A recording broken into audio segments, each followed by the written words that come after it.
Hi there. In a world where nothing is certain, that means anything is possible, right? If you want to fulfill your dreams and desires, you are in the right place. You absolutely can have a life of happiness.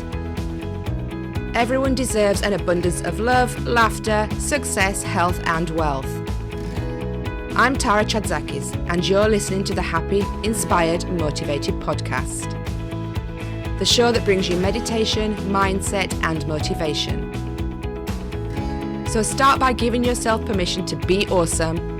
Sit back, relax, and enjoy the show.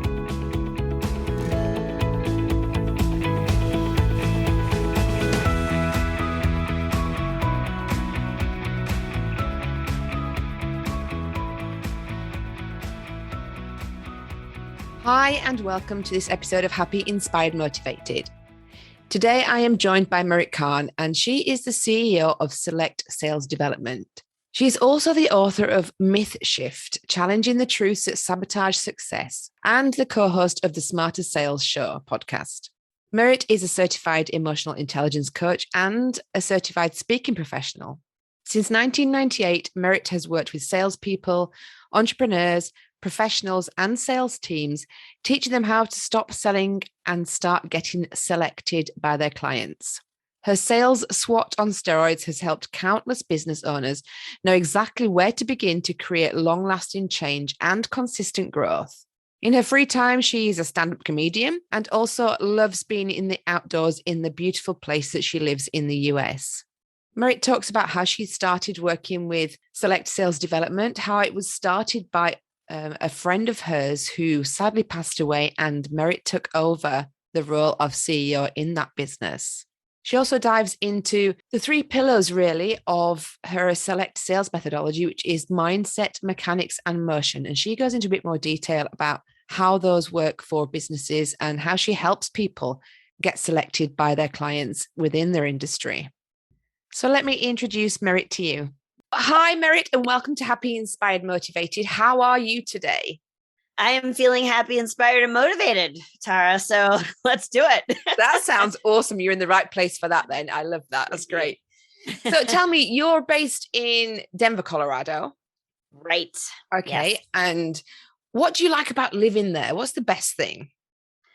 I think the best thing is you could literally wake up in the morning, you could go skiing in the morning, you could play golf in the afternoon.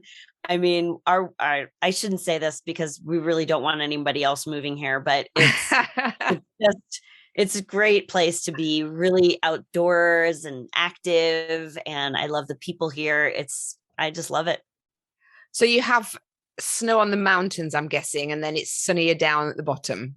Exactly. Yes. And are you very sporty? Do you like to do things like that? I do. I'm actually not a skier, which is, surprise that you think Denver and you think everybody skis and we're all skiing all the time. I like snowshoeing, but I like being in the mountains. So I like hiking, and I like sometimes just drinking a cup of coffee with a beautiful view. I mean, it's not always about the action adventure stuff. I just like the vibe here. It's nice. Oh, that sounds perfect. A cup of coffee with a beautiful view is, what more could you ask for? I could ask for a couple of more things, but keep it clean. And how long have you lived there? Were you brought up there? Were you born there? Did you move? I got here as fast as I could. I was born in Chicago. I grew up outside of Manhattan in New York, and then I went back to the middle of the country in Michigan for university, back to Chicago to start my business. And around 2007, I happened to be in Denver for a business conference. And I told my husband at the time, who was a skier, come to Colorado. And while I'm at the conference, you can go skiing. Then we'll drive around and see where we might want to live someday. And he was in the real estate business. So he heard, we'll drive around, we'll buy a house. I don't know how that got lost in translation, but we bought a house on that trip. And then we just we're winding down our businesses in Chicago and made a move, just total awesome start over. This is where we want to be. And that's how it worked. So you definitely fell in love with the place. Yeah. Absolutely. And yeah, after my marriage imploded, my ex moved back to Chicago, but I got Colorado in the divorce. Awesome. Oh my God, you got the best part of it, didn't you? I did. I did. And So my what kid. business did you have in Chicago then?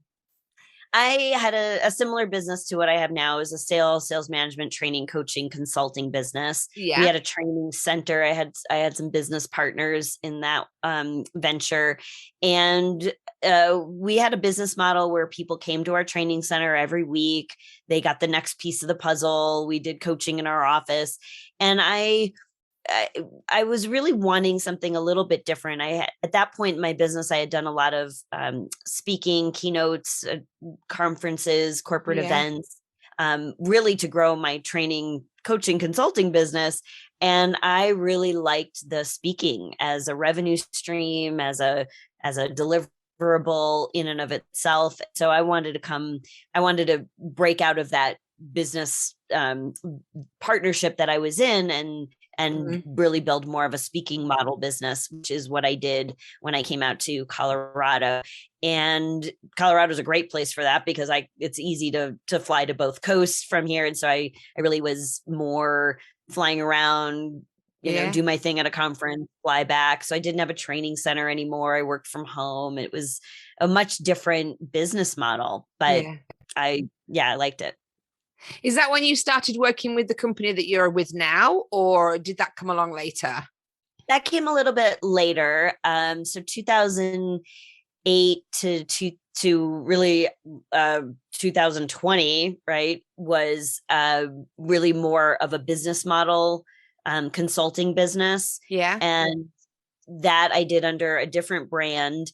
And then right after the pandemic, I took over as CEO for SELLect Sales Development. It was actually a company that was started by a dear friend of mine, who had started this sales training company.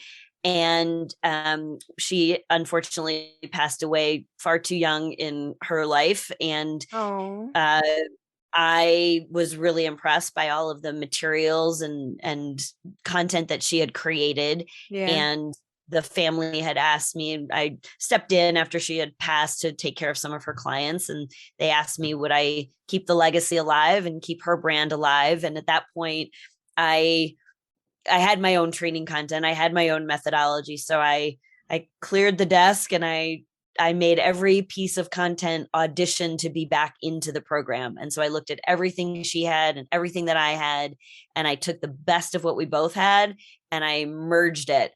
And then we just relaunched and I kept her brand because that was important to her kids, and she was important to me. And so now we have the best of everything that this friendship created. And it's a way that I get to honor her legacy and, continue what we both were doing.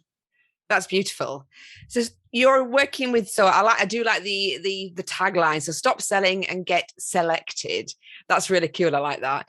So tell me a little bit more about what that actually means as a business owner for getting clients. Yeah. There's so many sales training companies out there, and we've all, nobody wants to be pushy and aggressive. And that's why, people sort of are a little bit afraid of putting themselves in a training class. Cause I don't want to be taught to sound like everybody else. And so our philosophy has always been stop selling, start getting selected. And what being selected really means is it's having authentic business conversations. We call that the ABCs of selling. It used to be always be closing, and that was the ABCs of selling, but that's old school. And so this was part of Amy's legacy. She coined the phrase authentic business conversations, and I've loved that. And I think that's true to who we are, because when you have an authentic business conversation, you're not trying to push your solutions on anyone who can fog a mirror. You're asking good questions. You're making sure it's an appropriate solution to the challenge that they're facing. And when it makes good business sense for everybody to work together, that's the next logical step. And so it's not just my solution being selected by my prospect. It's also me as the sales professional selecting to work with them as a client. And so I think that mutual agreement is a big part of our philosophy and why people really appreciate the way that we teach and the holistic approach that we take to sales. Yeah, I mean, I agree with that completely. There's nothing worse than a hard sell.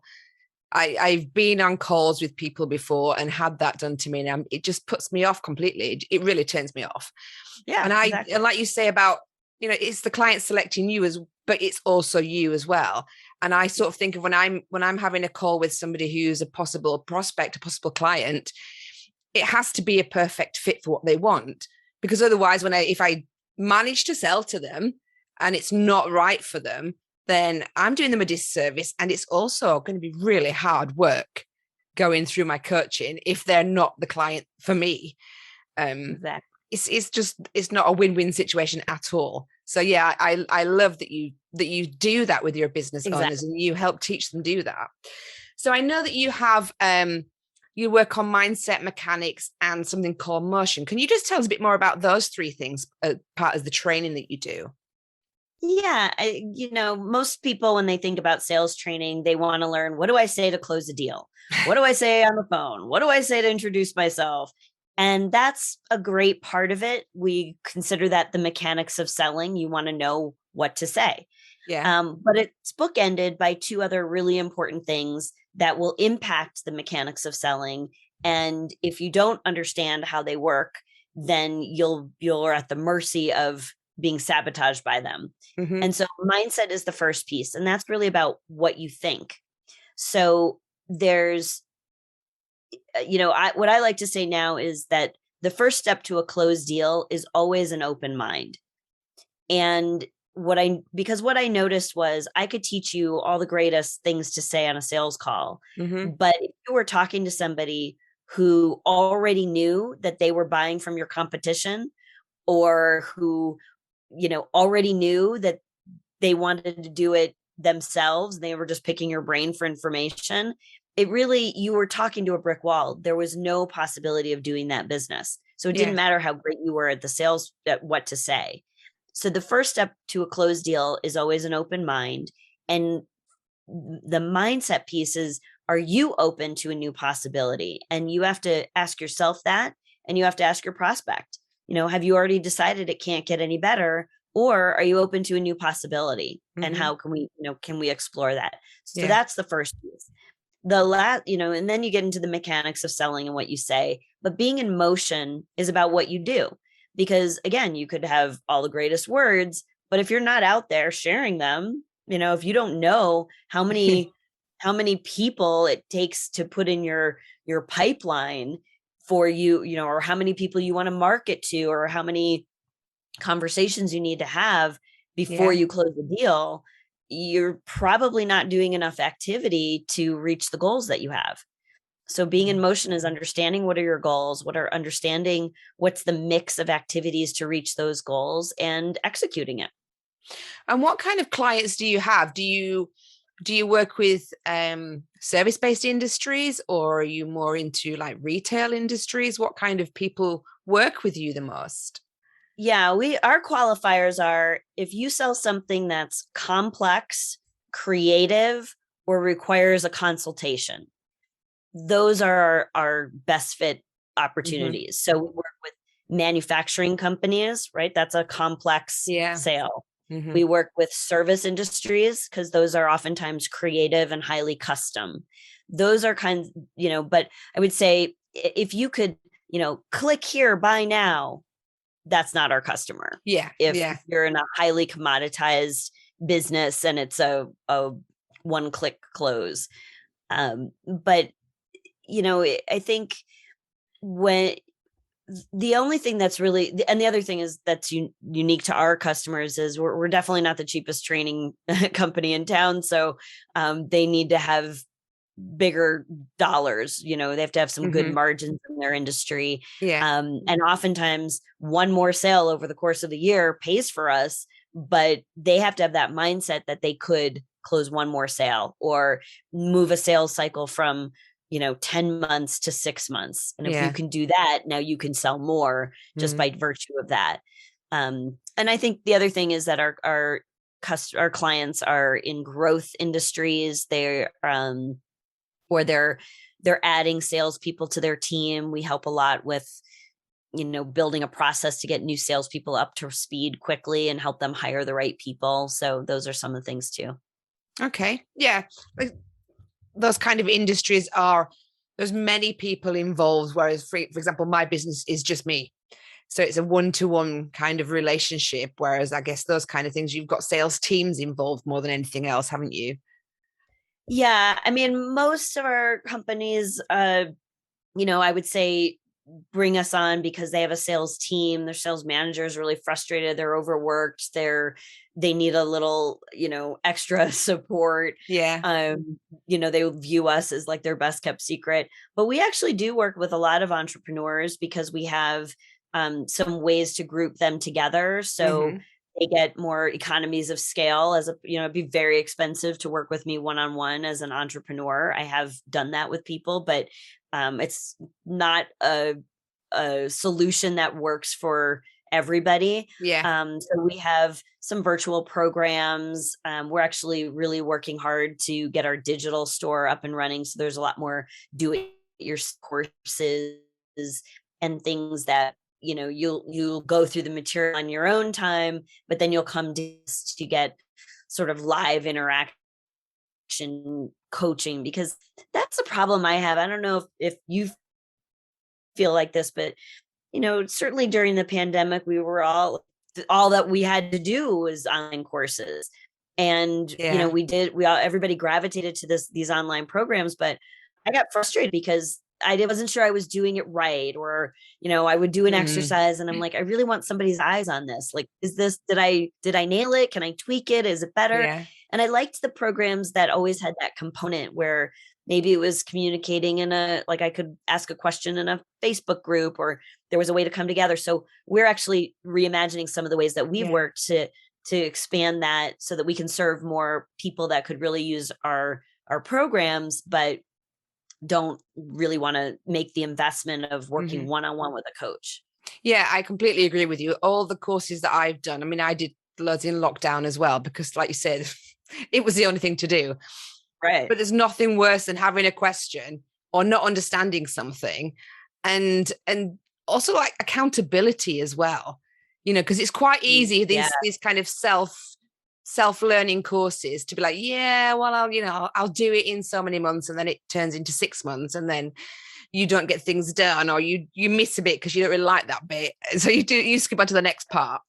And if there's nobody there to say, hold on a minute, you've just skipped this bit, or you're not doing enough of this, it can be it's very difficult sometimes to motivate yourself, especially when it gets really hard with a hard bit. You're like, oh, I don't want to do this next part, nobody's going to see if I don't do it.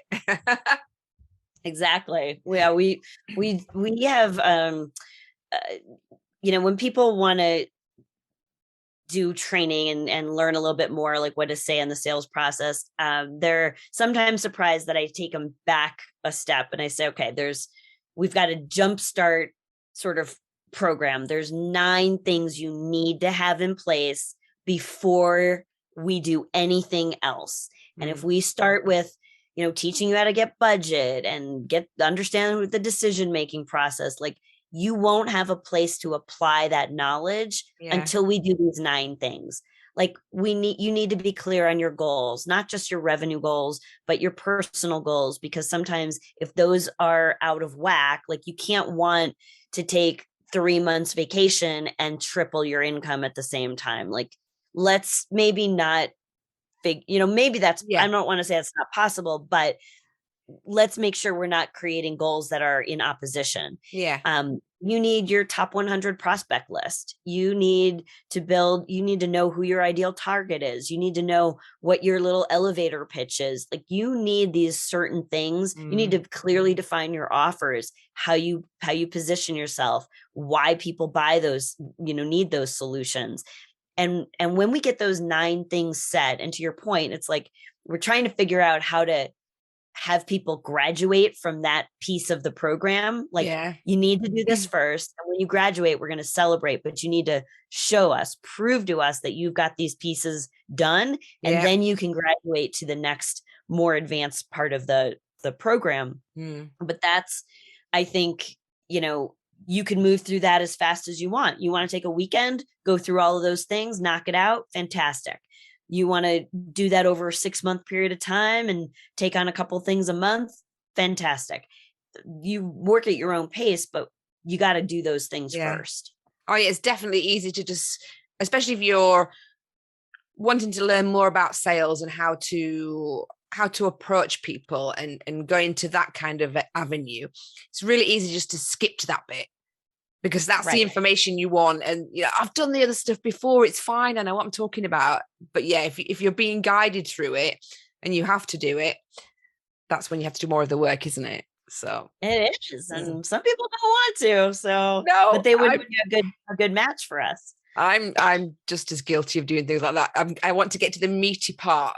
I don't want the little stuff beforehand. I want the big, juiciest part of the course, and I want to get it done now. And that's the bit I want to jump to first. So, yeah, I'm not very good at self-study because I do things backwards and all over the place. I don't go in order at all.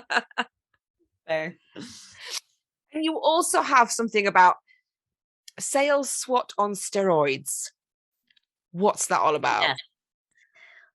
We designed an online tool that helps us understand the right piece of the puzzle for our clients to get started with, and the piece of the puzzle that's the biggest gap. So the overall philosophy, the methodology that we teach, we call it our open for business framework, because there's a difference between being open for business, like available to do a transaction with somebody, like open office hours, and being truly open for business in attitude and action, all of that.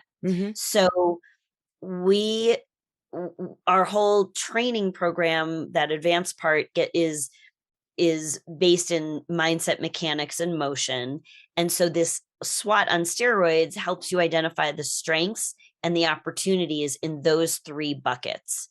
So we're going to ask questions like to get to the heart of what are some of the beliefs you have about money and decision making and self-worth, and and do you have a good handle on your numbers? And so we're asking some detailed questions. The ways that you answer those questions help us to share with you, okay, this is your strong suit.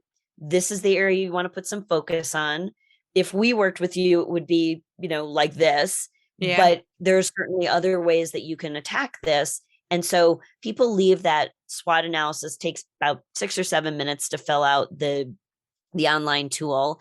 And then instead of getting like some boilerplate, same old, like automated response, we actually have our team who are trained professional coaches. I do some of them myself. We look at every single report that comes in, and we do a little video feedback session.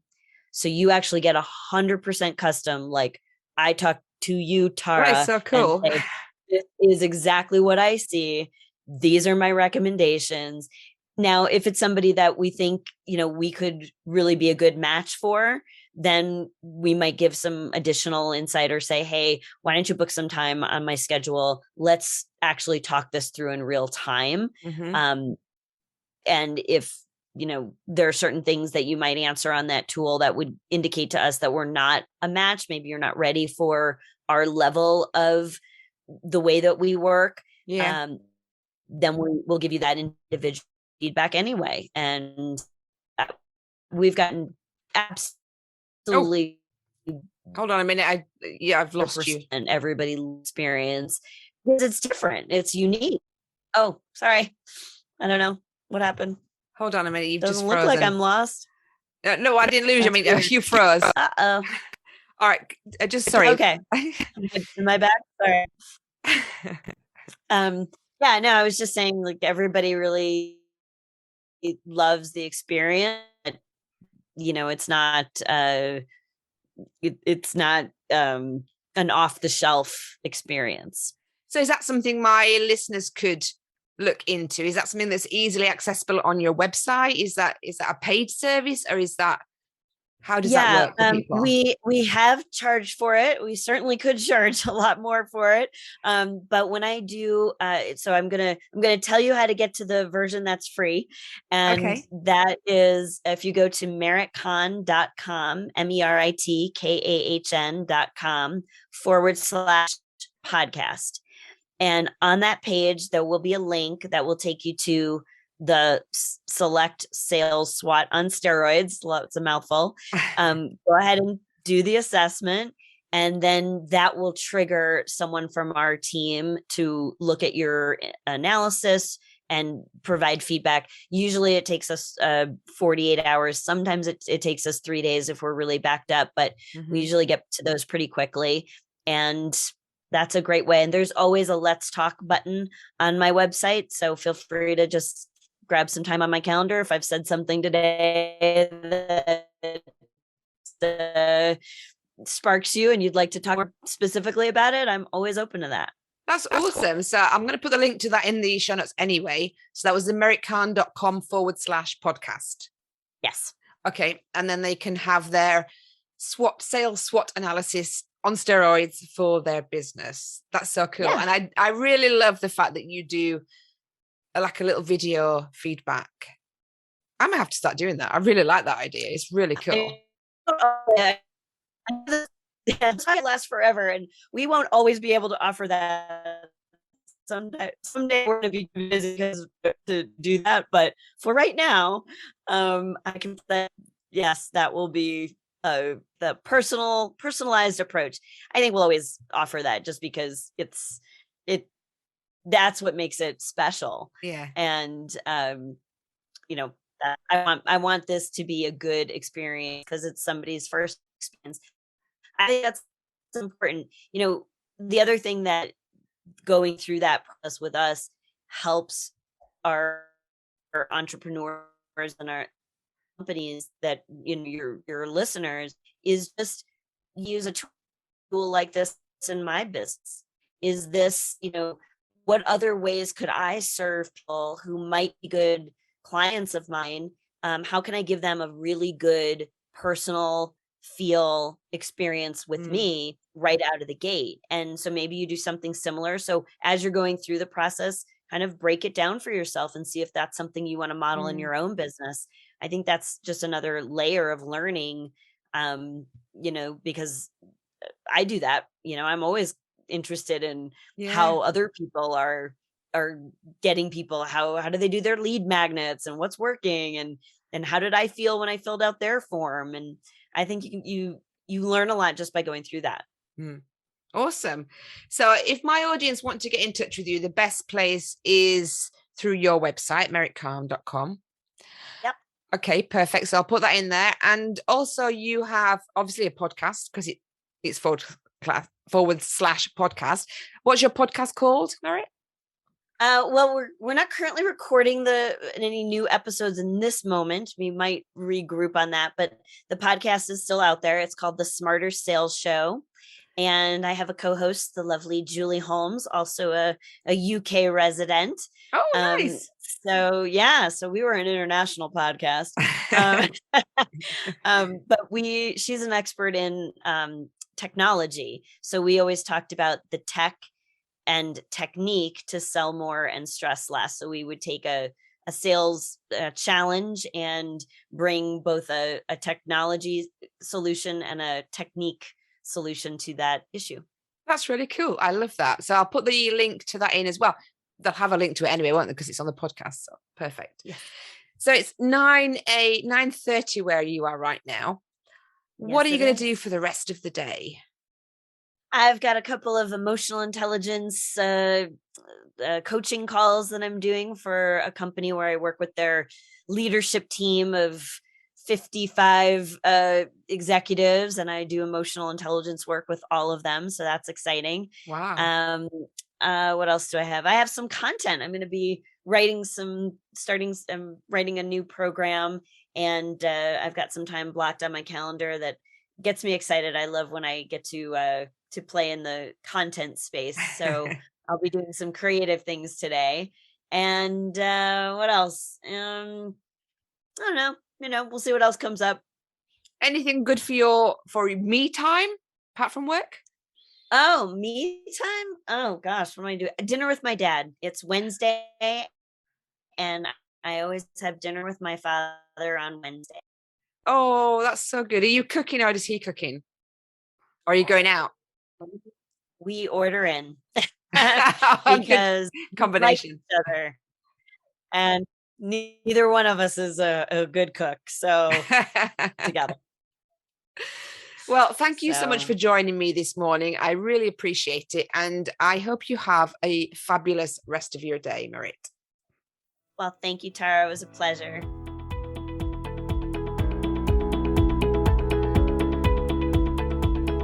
Thank you for listening to the Happy, Inspired, Motivated podcast. I'll be back next week bringing more meditation, mindset, and motivation for your happy and successful life.